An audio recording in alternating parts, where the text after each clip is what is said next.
Mr. Chairman, thank you for being here again. It's good to see you. I just have one quick question in light of the time.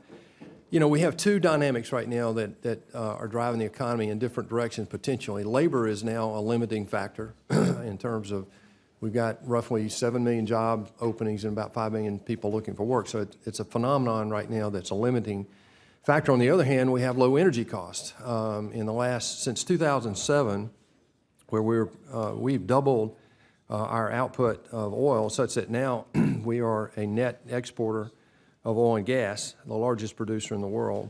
8% of our economy is energy, 15% of our CapEx is going to that. Today, we produce 50% more barrels of oil a day than Saudi Arabia and about 18% of the world's output. My question is, are we in a low energy price environment, and what assumptions are you making that over the next decade, and what impact do you think that will have on inflation, deflation? I know you've talked about deflationary concerns in the past. Where are we today on that big factor in our economy, energy?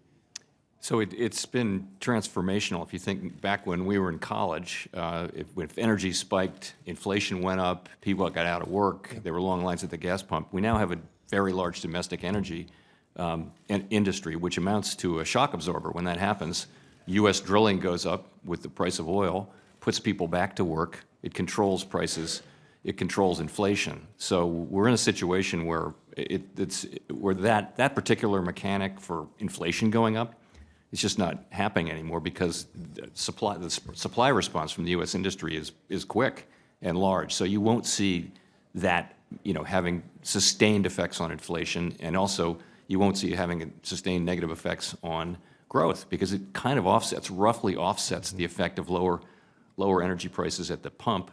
That will slow the economy down a bit, but the new supply that comes on will put people to work. It'll be different people, but overall, it's a very different and better place to be. Are you concerned about the workforce participation rate with the growth of jobs over the last 3 years? Workforce participation recently has bumped up a little bit, but it really hasn't moved as much as one might have thought.